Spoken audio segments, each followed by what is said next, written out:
Welcome to Attached, a podcast about the loved ones we're attached to and the good, the bad, and the ugly advice about those relationships that maybe we shouldn't be so attached to. We here at Attached want to share ways to enhance your relationships and debunk all of that bad relationship advice using the science. I heart the science. Don't we I heart it. Heart it. Good.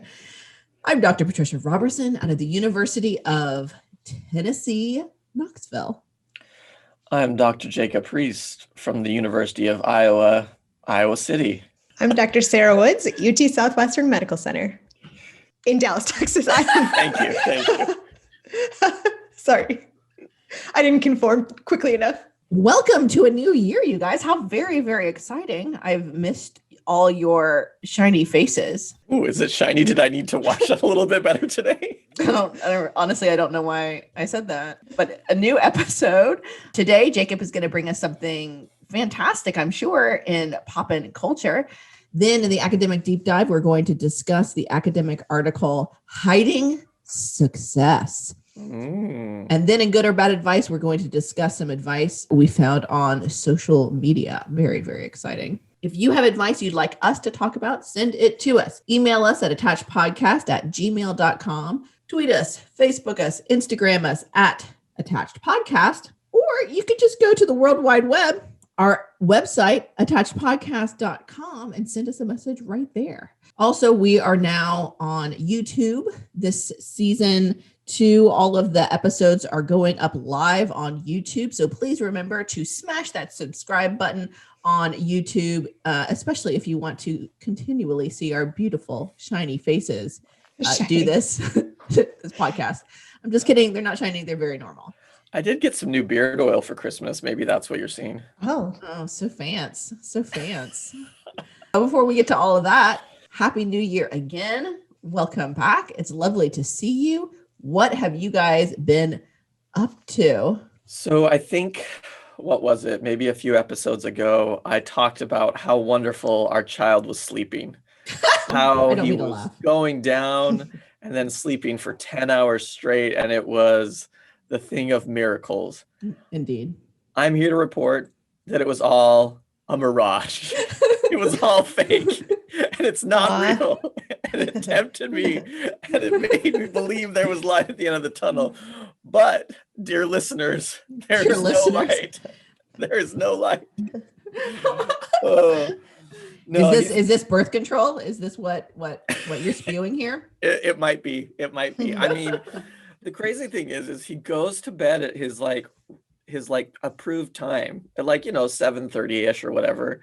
And he sleeps for 2 hours, and then he wakes up and wants to be up for the next 2 hours and doesn't think he should go back to bed because it's just a nap. And he just woke up from his nap and it's not bedtime. The first year. Oh, but other than that, he's really cute. I mean, absolutely. That's the only thing that's the saving grace at this point. Yes, that's why they make them so cute. That's why they make them cute. They would keep you coming back. Yeah. But other than that, other than not sleeping very much, we have just been blanketed under snow. We got about 8 inches the other day. And snow plus pandemic means plus not going anywhere means we've just been watching a lot of television. So I have so many episodes prepared to talk about in pop and culture for the next 10 episodes at least. That's good. That'll take us to busy the end month. of the season. Yeah. Perfect. Fantastic. Woods, how has your break between podcast eps recording been? Good, actually. I took an actual vacation. I know. Amazing. I had heard somebody say, when's the last time you actually took a vacation? Just overhearing or reading somewhere. And I thought to myself, oh my goodness, I've not taken any vacation days in the whole 2020. And so I took the last week and it was lovely and amazing. Fantastic. And the start of 2021 has brought me a new niece, my first niece. I know. Congrats. I know. My brother and sister-in-law had a new baby girl just yesterday and she is gorgeous. I And bet. so we are very much looking forward to meeting her because she is perfect. And my daughter is very excited to have a girl cousin and a cousin in the area. Oh, that's Yay! That is such Yay. happy news. How I fantastic. know. Congratulations to them. So our break brought not 8 inches of snow, but we got about 4 inches of snow here in Knoxville, Tennessee on Christmas Eve. Wow. Oh, Oh, Which- cool. It was, which gave me my first white Christmas ever. Oh my goodness. Yeah, That's really? so exciting. I mean, I grew up in Georgia, lived some time in Florida. The furthest north I've ever lived was Chicago, but I did it for grad school and I came back home to Georgia every Christmas. True. So I've never actually had a white Christmas. So that Aw. was very, very fun. And it was cold enough that it stuck around for about 2 or 3 days. So Cool. the fam and the kids, the back behind their house, we have a very, very steep hill. So we just like sled the heck out of that hill. That's so fun. That's It awesome. was a lot of fun. My 7-year-old was obsessed with it. She loved it so much. My 4-year-old would do it once and he was like, no, I'm good. Like on the 3rd day, we all went out and then he was like, I'm just going to stay inside and watch TV. We're like, I respect it. A southerner at heart. Yeah, I know exactly. He's like, I'm good. No, thank you. But by the last day, it was really icy, right? So it was just like that Ooh. sweet Christmas vacation where they just Yeah. slide Shoo. super fast down. That was definitely the experience. Maybe a little dangerous, but it's fine. No one got hurt. There was a lot of laughter and made a snowman. And thankfully, my husband is Aw. from the mountains of Maryland, so he knows like the How to work ins and snow. outs of snow. I was just like white stuff. Oh, very interesting. Like he knows it so well that our kids actually have snow pants and snowsuits, even though we get snow twice a year. He's like, no, we need snow. I mean, this is something that all children need. I'm like, okay. Like Mhm. growing up in the South, like if it snowed, it was like socks Emergency, for stay gloves. home. Like I didn't have any like winter gear. So we have all of the winter gear, even though we only get snow, if we're lucky, twice a year. Aw. But it was fun. It was Sounds fantastic. super fun. Absolutely. Any snow for you, Woods? No. We did get some rain the last 2 days, which was sad, but it's sunny again. So Oh, beautiful. How fantastic. yeah. Mhm. First up, pop and culture. We learn about relationships from our friends and our family, but a lot of what we think about love and relationships come from what we see in pop culture. For this first segment, we always like to take a moment to highlight events in pop culture that influence people's lives and how we view relationships. Jacob, what do you have for us this first episode of 2021? Stakes are high. What do you got? Okay. Well, I think I am going to see that bar and jump clear over it. Oh, Wow. my. Because today we are journering to Shondaland to Always talk promising. about Bridgerton. Yes. Good Okay. accent. That was good. Was that supposed to be an English accent? Maybe. I don't know. The one thing I Oh. particularly always enjoy about Shondaland, and I'm sure this is not what you're going to talk about, is Shondaland, whoever her casting director is, their capacity to consistently cast extremely attractive hot guys is unprecedented. It's remarkable. But what were you going to say, Jacob? Oh, actually, that's what I was going to talk That's about. what I was gonna- yeah, I that mean, makes sense. Simon, the Duke of Hastings. Yes. A delicious young gentleman.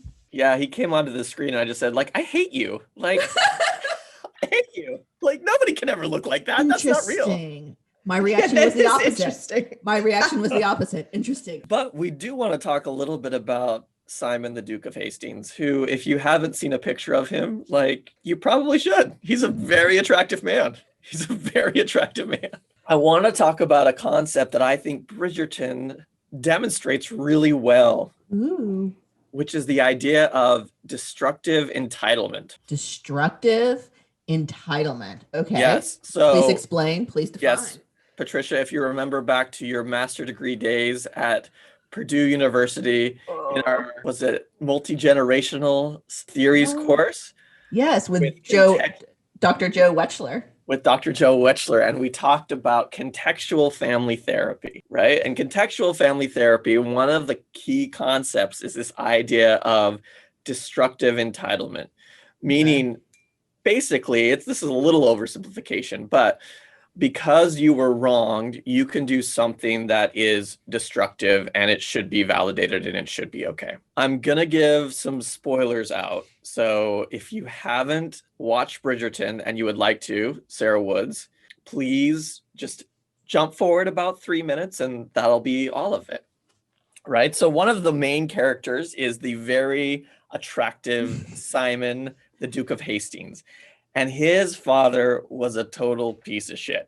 Yeah. I mean, that's the only way to describe it, right? He wanted nothing to do with him because when Simon was little, he stuttered a little bit. So he said, if you're not perfect, you can't be my heir. I don't want to see you. He didn't really care. Simon's dad didn't really care about his mom.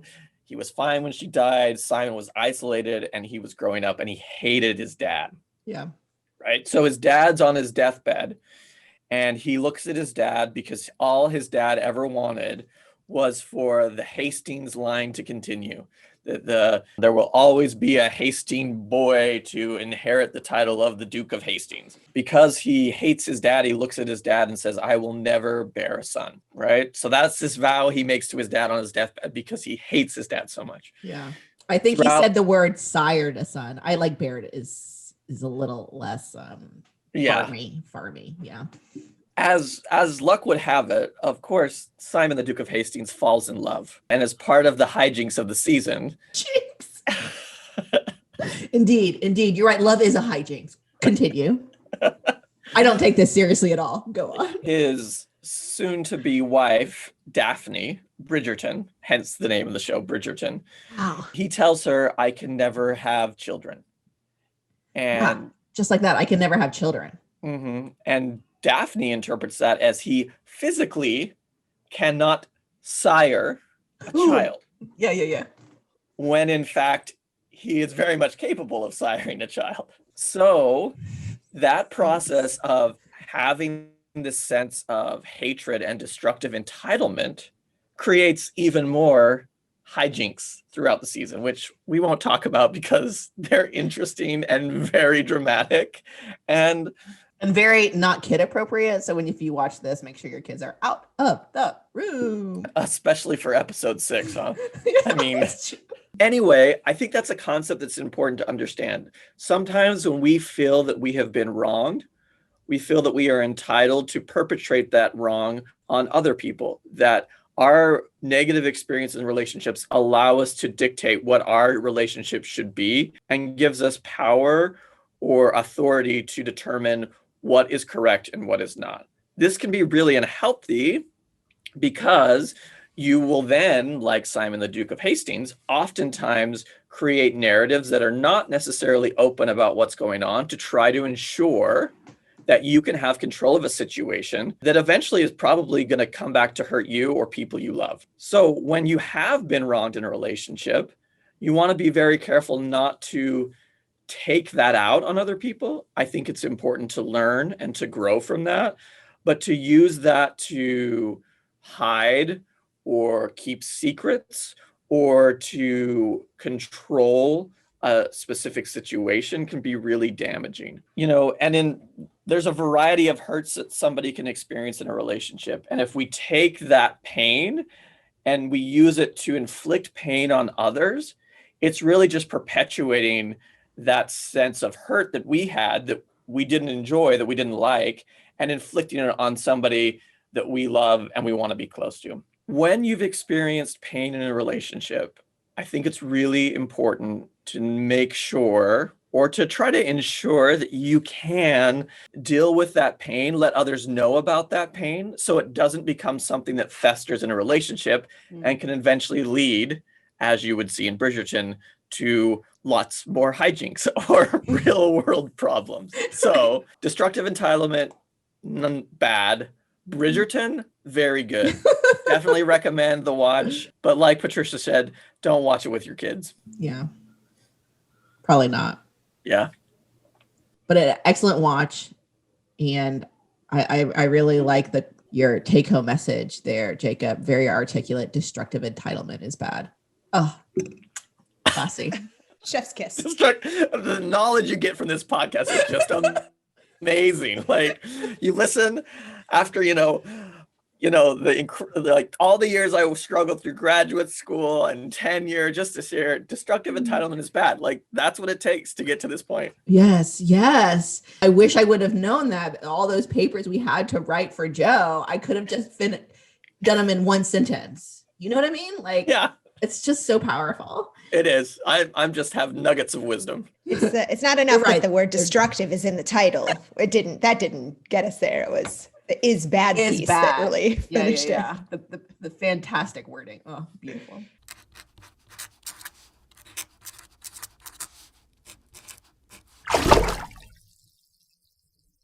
Now we're going to move to our academic deep dive segment and talk about a new paper called Hiding Success, recently published in the Journal of Personality and Social Psychology. The research describes the results of 8 different studies conducted by Annabelle Roberts and Dr. Emma Levine at the University of Chicago and Dr. Ovul Caesar at UNC Chapel Hill. This interesting research explores what happens when people experience success, but keep that good news to themselves. Specifically, while we may be driven to self-promotion in order to share about what happens to us that is good, that need may feel in conflict with how our friends and family may react to that success. Could they feel jealous, maybe threatened? Could they feel badly about themselves?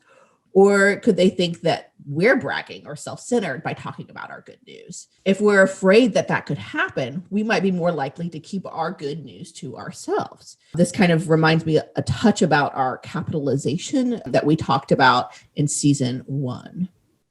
This means hiding our success is often driven by good intentions. We want to protect our relationships with other people.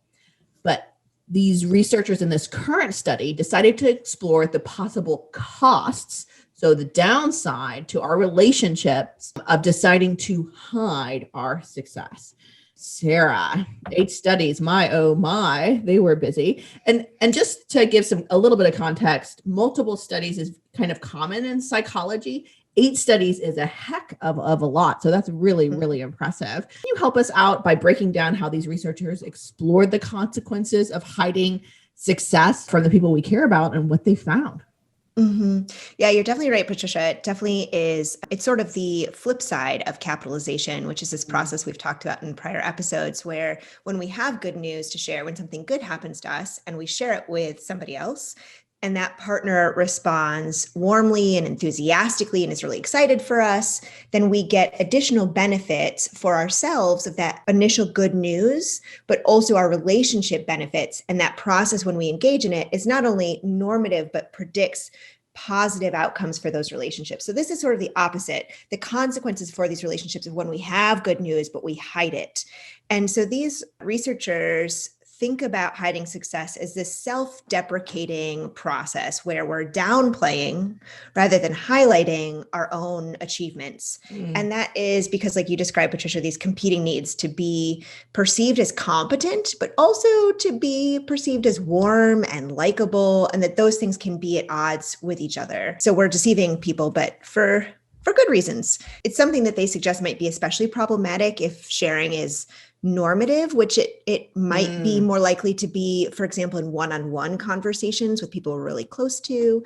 But in general, their pilot research showed that this is something that's very common. 82% of their kind of baseline research showed that people hide success of all forms from all types of relationships.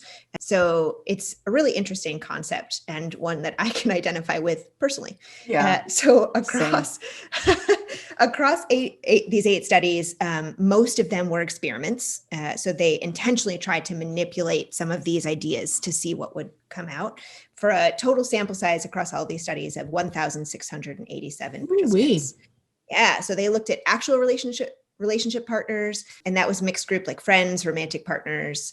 And they also explored the consequences of hiding success in close versus distant relationships. They looked at sharing versus hiding when the success is previously known versus unknown by the person who's learning about it. They looked at how it affected trust and cooperation in real world settings, and then as well as hiding success in public contexts versus private ones.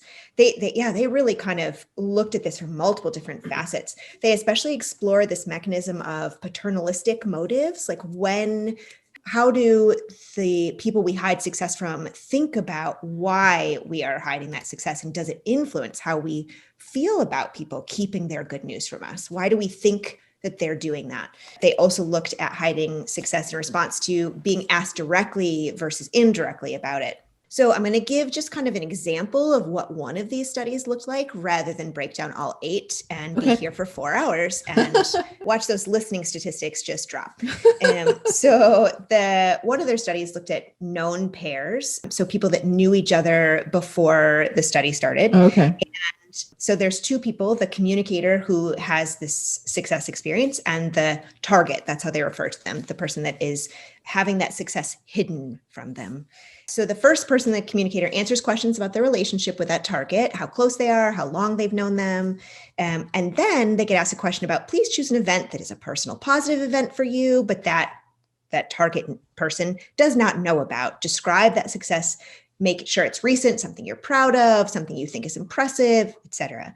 And then they are supposed to rate how much they would want the target to read their response. So the researchers made clear that they know that their response could be shared, so they could opt out of the project if they want. But in general, describe something they don't know about that you're proud of and how much you would want them to read your response. And then they pass the tablet to the target, which I know. I just am thinking about these undergrads who maybe ran this study and are like ready for the second step now. Pass the tablet. Answer. So that target answers the same questions about their relationship, which those answers are not shared. And then the target learns that their communicator, their partner, answered a question about a personal positive event in their life, and that they rated how much they wanted to share what they wrote. So then the pairs were randomly assigned to either share or hide, regardless of the communicator's preferences for having that success shared. Yeah. They did not, as far as I understand their description, they did not end up sharing that information, but they displayed the question that the partner was asked. And then they were told either that the communicator, the person who experienced success, indicated they did not want to share the response to this question with you, or they were shown that that person wanted to share their response to this question with you. And that was randomly assigned, or randomly assigned, regardless of what the communicator said. So I could say, absolutely do not show that person. Yeah. And my partner might have been told that I really wanted to share it with them. Which leaves me in an awkward situation 5 minutes after the study's over. And they're like, okay, so I'm ready to hear, what was your success? So then they were asked, what extent do you feel insulted by this, offended by this person, feel angry with them, how close to them? Also, how envious of them do you feel? How happy for them? And then they were given a $1 Amazon gift card and asked, how much are you willing to pay to send a friendly e-card greeting to the communicator? Meaning you could write them a nice little message that could maybe bring you closer, and you have up to $1. You could spend as much as you want, or you could keep it. And in general, what they found was that the targets felt more insulted by and less close to communicators who hid rather than wanted to share their success. They felt less happy for them also if they thought that their partner didn't want to share. I know you experienced success, but I'm not very happy for you about it because you didn't want to share it with me. Good for you. Best of luck. And they were willing to pay less money to send that friendly greeting card to their partner. I will send 1 cent. No, I'm going to take that $1 Amazon gift card, and I'm going to do absolutely nothing else with it, but you're sure not going to get it. So it had negative consequences for their relationship, for their partner's emotional well-being, and their behavior towards their partner. Oh yeah. Because the Amazon, right? Because the Amazon gift card, which is sounds so small when you think about how petty you would have to be to keep that $1. So in general, across all these studies, they found that the consequences of hiding success are negative across the board. Less trust in the relationship. They see their partner or their hypothetical other person as a less desirable collaborator. They don't want to necessarily work with an academic who hides their success, as one study. Lots of decreased closeness across the board. And this was true whether it was public or private, whether they were directly or indirectly questioned, in close or distant relationships, which is really interesting. A little bit of mixed findings in there, but in general, it negatively impacts both kinds of relationships across a range of relationships, friends and work colleagues, et cetera. The consequences for the emotional piece and how we're managing our impressions that we're making on other people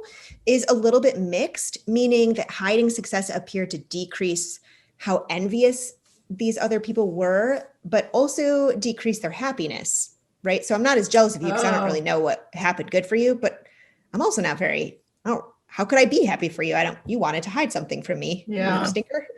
It also betrayal. It feels like it comes off as like a betrayal almost. Right. A little bit. And it also decreased perceptions of competence and warmth, which is both of those things that we were kind of initially worried about, but it increases perceptions of modesty. Well, that person at least is humble, which is an interesting other dialectic about like, ooh, do I want to be seen as braggy?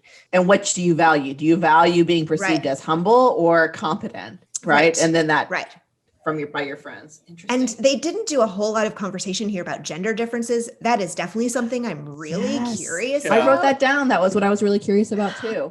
And part of also why I think it's interesting is they did those paternalistic motives I mentioned earlier is this belief that the communicator assumes the target will be threatened by their success and that they're attempting to protect the target's feelings, which is the kind of the mechanism by which I then feel insulted that you didn't share it with me because you think less of me and what I'm capable of. You think I'm going to be wounded. And so that's why I feel insulted, which is really interesting. Yeah. You think poorly of me. You think I'm a petty person. You think you need to protect me. Yeah. Right. Because my emotions are so like sensitive and I would automatically perceive negative thoughts about you. Yeah. I can understand how that would piss me off too. Yeah. In the end, you did think you were better than me, no matter what. Yeah. Right. So the consequences of hiding success and hiding failure, they explore that too, were similar, but it was more paternalistic motives. When you hide success, you're trying to protect me from what you assume I'm going to be petty about, which I was because I kept that $1. And it was interesting because they looked at this kind of process of whether you might have learned about the success from a third party, like in between you hiding and keeping it from me and like mom coming around and saying like, oh, did you hear that your brother got a raise, right? Is worse. If you eventually share it with me, but I already learned about it, it's going to be a little bit more insulting. I'm going to feel a little less close to you because I got that news anyways. Yeah.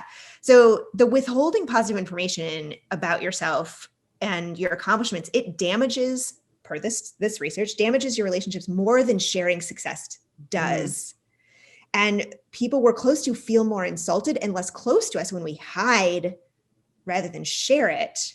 But we're also missing out on those capitalization benefits we talked about earlier, that not only is it damaging the relationship and making me feel not very happy or close to you, but also you've lost the opportunity to feel closer, to get more connected by sharing what's gone well for you. I want to know that that's a normative part of relationships is sharing what has gone well. So I think the takeaway is that if you have good news in this new year, you should be sharing it because it's not just good for you and you don't just reap additional benefits of that good news, but it's also good for your relationships and potentially prevents the damage to relationships that might happen if you hide your success. Absolutely. I mean, I think that is a fantastic takeaway, that not only does hiding good news per this research damage your relationships, but per other research that we've done, you miss out on the benefits of capitalization as well. So it's almost like a double whammy. So even though there might be some consequences, they're minor. They're like, bits of sand compared to the benefits that we reap from sharing good news. Now, this also makes me think about Twitter brags. Have you guys ever heard of this before? Yes. Yeah.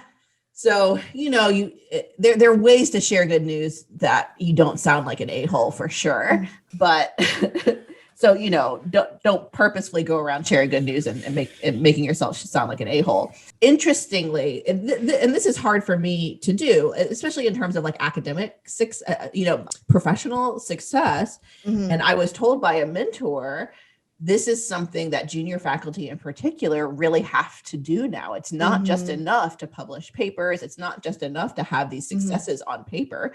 You have to make sure all of your colleagues know about it now. So sharing that success in a way with your entire colleagues to not sound braggadocious, but also they need to know, so they give you tenure promotion and I'm sure other fields too. Fields as well is a really interesting and challenging line for me to cross, because it's not like I'm friends with people at work. I mean, you're friends with some people at work. Obviously, I adore you guys, but it's a very interesting line to try and share good information, but reap as little of those negative outcomes as possible. Patricia, isn't one of the reasons you adore me is because of my modesty?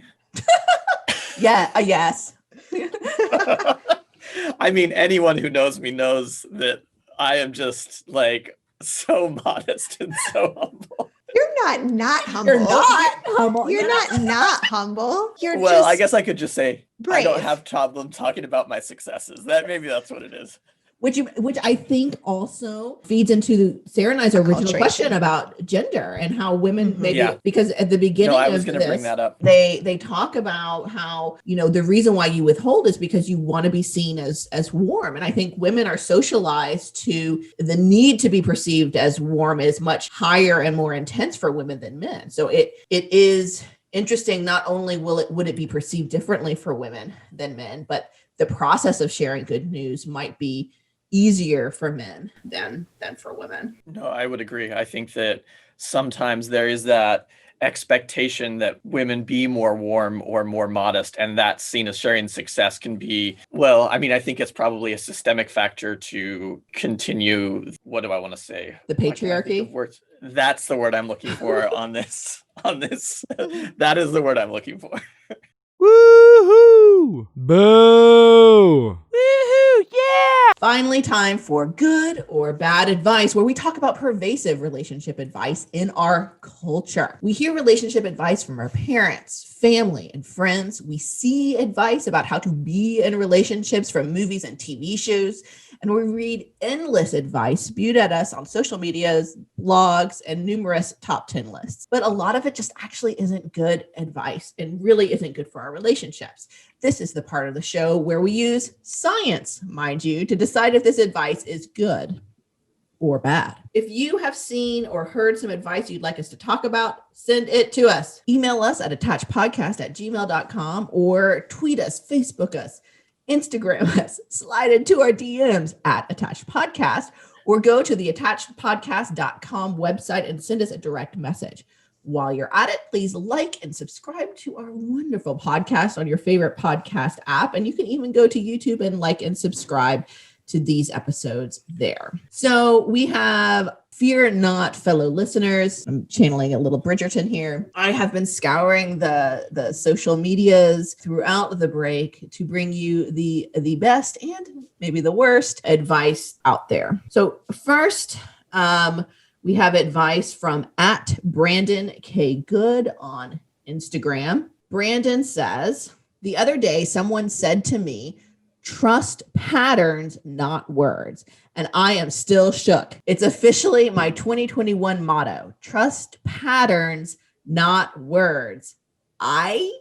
I'm clearly not hip or anything, but I tried my best. So good or bad advice from Brandon Kyle Goodman. So Jacob, real quick breakdown for me what you think is the difference between patterns and words. What you think the difference is between the two of them, so we know what we're talking about here. Yeah. So let me give you an example, right? Like, so if Chelsea comes to me and says, hey, I need you to clean the litter boxes every Tuesday and Thursday. And I say, yes, of course, honey, I will love to clean the litter boxes for you.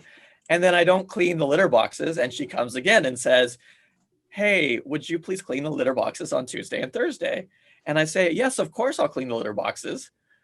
Right? My words are saying, yes, this is what trust me, I'm going to do this. Right. But the actual pattern of behavior is such that I'm not doing that. So I think that is great advice, to trust the patterns that you see more so than what somebody says, because saying something is pretty easy.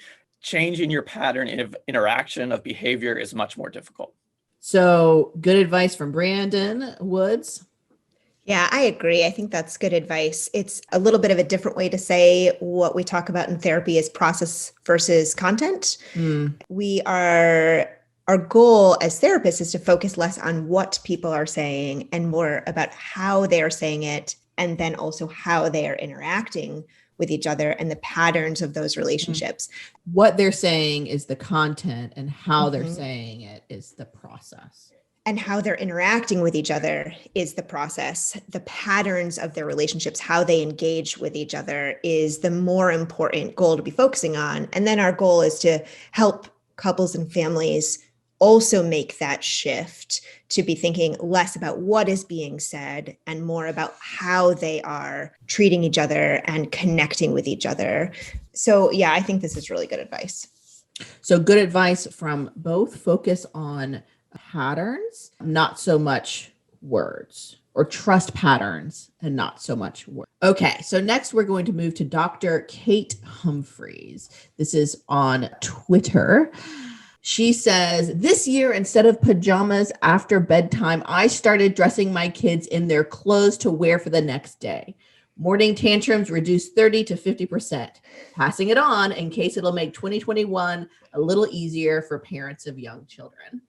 Good or bad advice? So I'm yet to be a parent of a young child.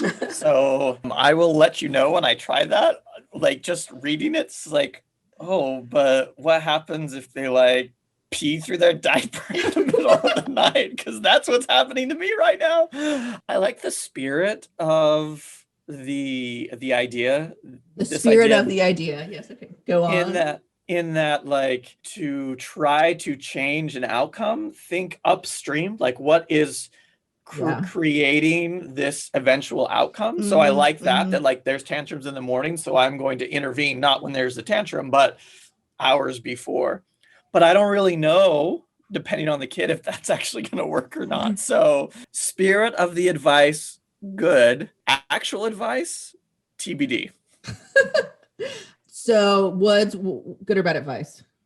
I agree with Jacob. I think it's good advice. And I think it's a little bit like the process versus content distinction. Yes. Right. If you're thinking about the clothing issue specifically, you're missing the fact that she tried an alternative strategy to solve a problem that as a mom would be exhausting. And the outcome, 30 to 50% reduction in morning tantrums, is like a sizable effect that we would really, none of those 8 studies, I think, had an effect size of 50% change in behavior.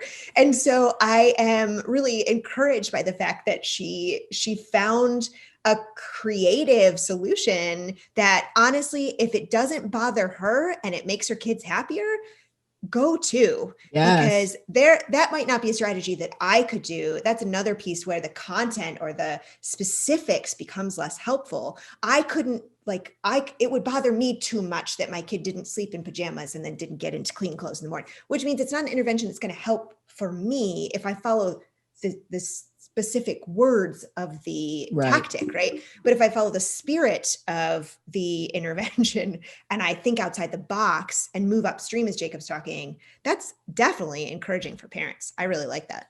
Absolutely.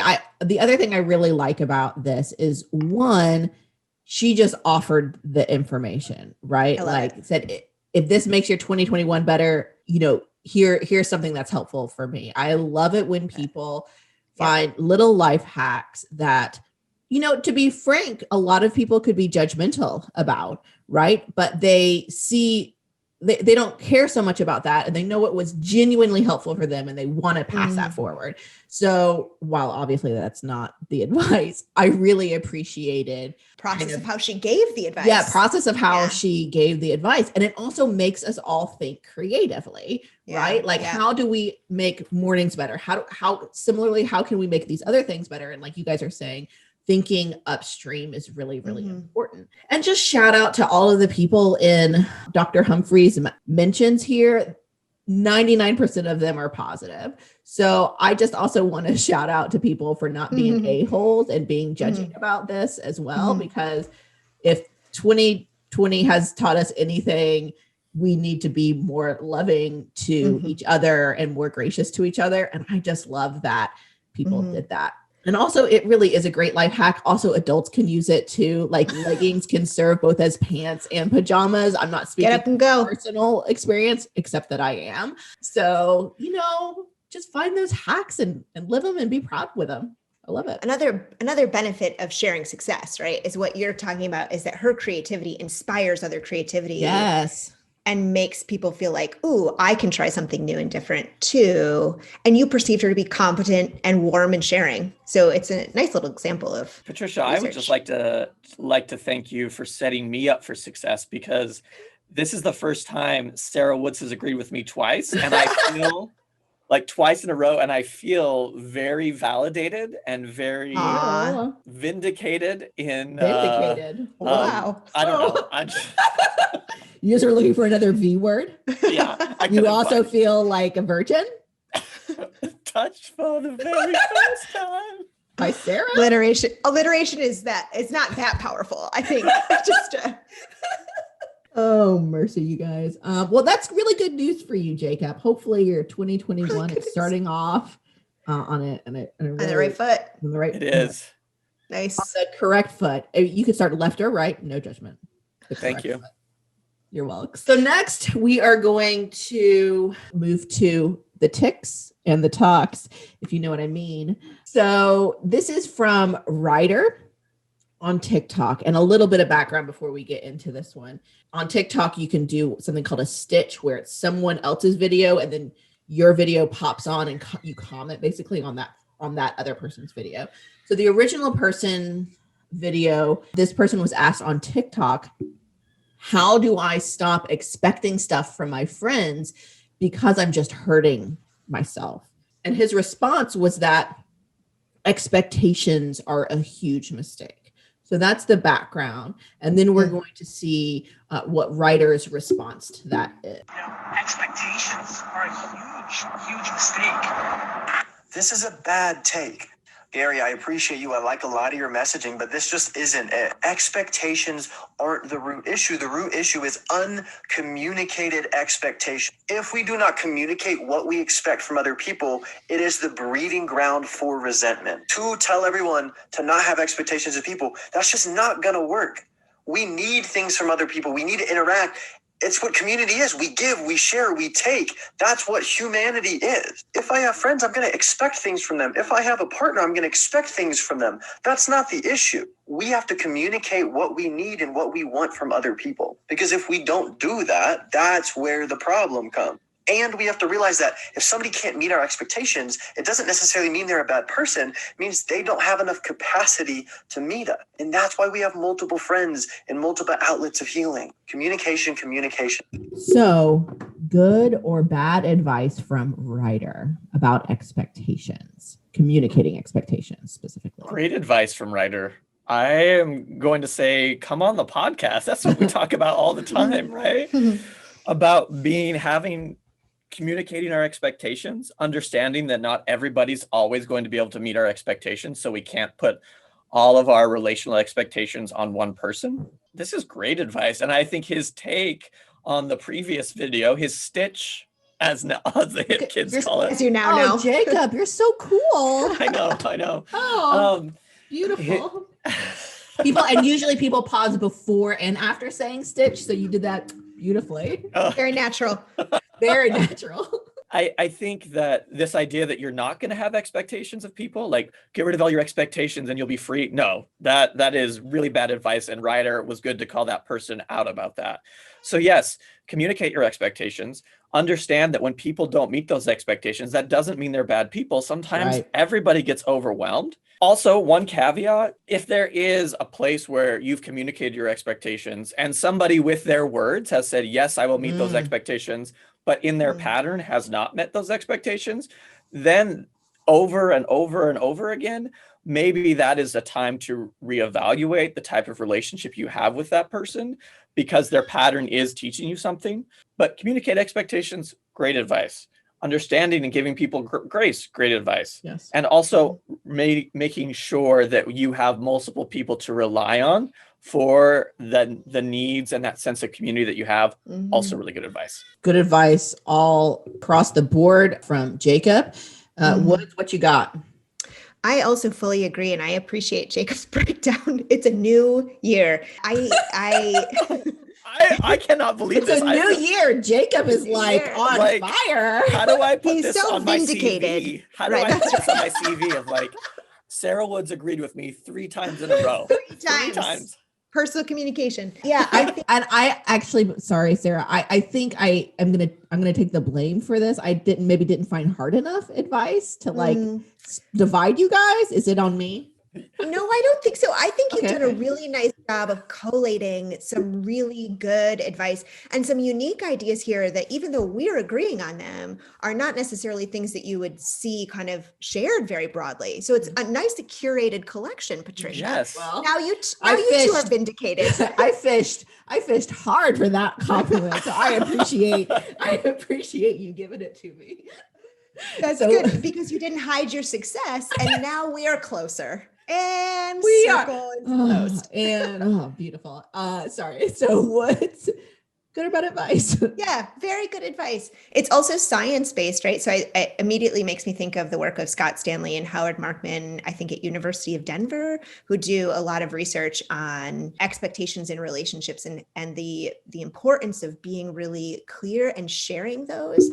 But also, and I don't know that Jacob mentioned this facet especially, but so the only thing I would add is that sharing those expectations with friends or family or with romantic partners, and what we're hoping that we can both be bringing to the relationship, is helpful for clarifying where we have different expectations. So where we have different expectations is especially where problems might arise, because I didn't know that that's what you were hoping from me. And also you didn't know that that's what I was hoping to get from the relationship. And here's how we can clarify some ideas about how we want to connect. Good advice, really good advice. Second to last, this is on Twitter from Moy Michelle. She says, or more specifically @ Moy Michelle. She says, closure isn't real. Cut your hair, get a tattoo, rob a bank, start dating again.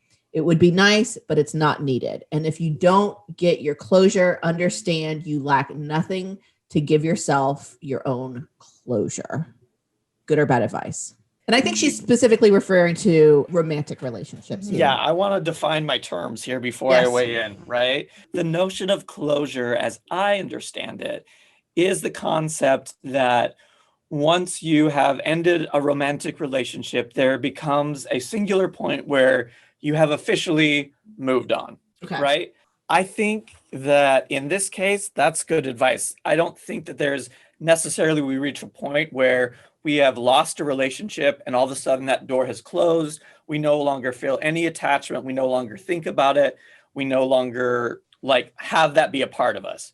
But I also think that there can be a point where the reactivity associated with that relationship no longer fuels us, right? So I think that reactivity to what? Talk a little bit like so emotional like reactivity. say if you got your heart broken, right? You might react because of that in certain ways, right? You may go cut your hair, rob a bank, do all those types of things, right? Start dating again just to show the other person that you're mad, right? And that wins the breakup. Yeah, exactly, right? That reactivity can subside across time, but I don't think you ever come to a point where I had this very important relationship in my life and now that doesn't affect me anymore. It's still a part of my story. It's still a part of my narrative. It still has influenced me and shaped how I see and view the world, especially if it was an important relationship. But that doesn't mean that like it's no longer there. It's not a part of me. It means that the reactivity, I think closure is this idea of the reactivity over time has faded, or my ability to respond to when I see that person walking down the street is not going to be one where I totally am overwhelmed with anxiety, but that I can see them and acknowledge that they were an important part of my life without having it becoming overwhelming or all consuming. Right. So how I see closure is that, or in like pop culture, closure sometimes is like a conversation with that person about why that relationship went bad, is how sometimes closure is perceived. But I also like what you're talking about, is closure is like this long-term process where you're not as emotionally reactive to the hurt caused by that relationship, which I think is what she's talking about, right? Like you can process that on your own. You don't necessarily need that direct conversation with that person who broke your heart as to why and what happened. Exactly. So good advice. Good advice.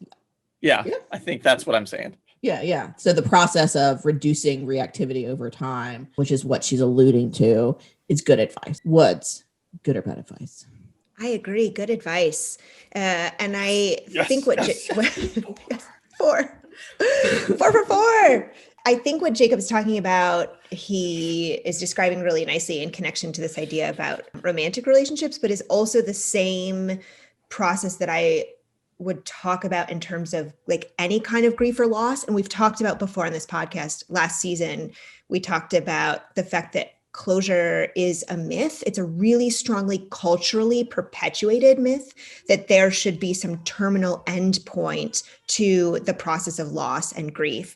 And so Jacob and Juan Michelle, I forget her exact Twitter handle, but this lovely lady is talking about in terms of dating, but I think in terms of all kinds of loss, there is an evolution to how that pain and that reactivity that Jacob's talking about can be experienced, but there's no clear endpoint. The only piece about this that I would say is bad advice is maybe the robbing a bank piece. And so when Jacob wanted to define terms, I thought maybe he was interested in like what rob a bank meant, but he didn't go there. So that's the only piece that I'm going to pull out is criminal behavior is not like the healthiest next step. Hair tattoo, start dating again. Go to. Okay. So good advice with the exception of robbing a bank, which I think we can all stand behind. I mean, I can, Jacob. I'm still on the fence about it. I haven't seen any studies that have shown that if you randomly assign people to rob a bank after a breakup, whether or not they get closure more so than those who did not. So thank you, IRB. Yeah. Jeez Louise, IRB, holding us back on the real science here. Last but certainly not least, final TikTok at Danielle_Amber. And this is a woman who I believe is a linguist or some sort of experts in multiple languages, talking about how different languages say the kind of the phrase, I am happy, and her interpretation of that.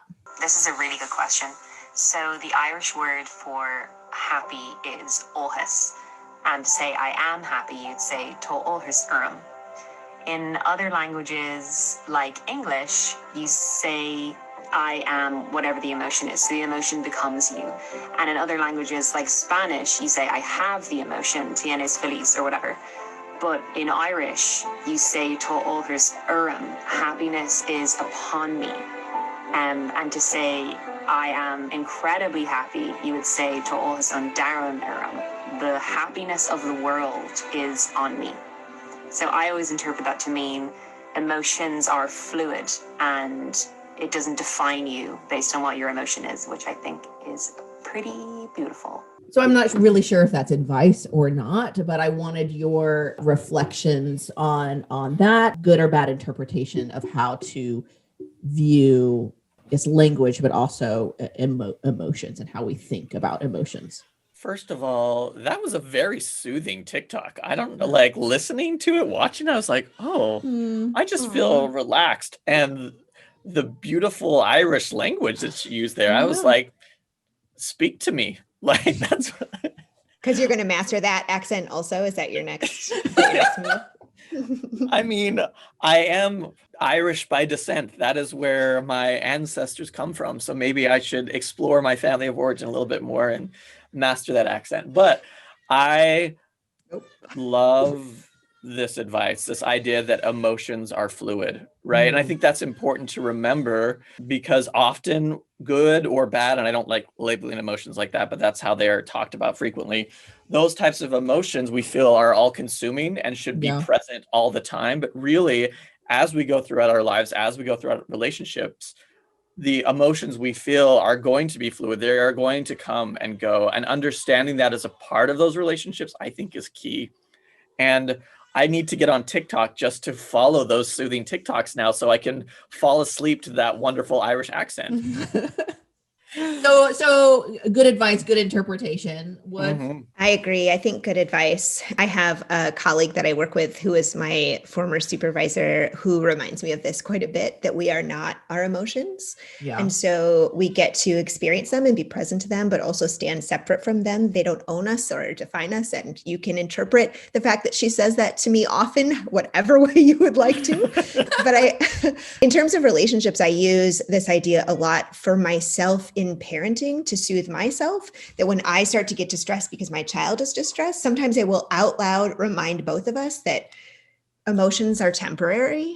And the fact that my child gets dysregulated or upset or angry or frustrated or is crying, it's not even going to last many minutes, at least at this stage developmentally where she's at, that I have to be present to that, and that will be temporary. And so trying to kind of move in too quickly and fix that robs her of the opportunity to learn to self-regulate. And reminding myself of that idea helps me to self-soothe in the moment. I don't know if the joy I'm experiencing of being supported by Sarah Woods 5 out of 5 times will ever go away. I feel like It's a permanent emotion. I am happy, not happiness is upon me. I am happy. You are. Now You are that happiness. I am happiness now that Sarah Woods has validated my thoughts 5 times in a row. Thank you, welcome. Patricia, for formulating advice in which we can agree. Thank you, Sarah Woods, for making me feel whole again. You're welcome. Now it's time to get that tattoo. It's just my name. Yeah. My name. And it makes me happy. And just for us to revisit, the entire point of this podcast is to validate Jacob. You know, I'm just so glad we could get there. With science. With science, mind you. Right. Because he's who we're attached to. Oh. Oh, mercy. Well, on that note, I hope everyone has a fantastic 2021 and happiness can be upon all of you at some point during 2021. So thank you for listening to Attached. Remember, call us, email us, or get at us on all those social medias about relationship advice you've received that you're wondering whether to follow or pass on. We cannot wait to talk.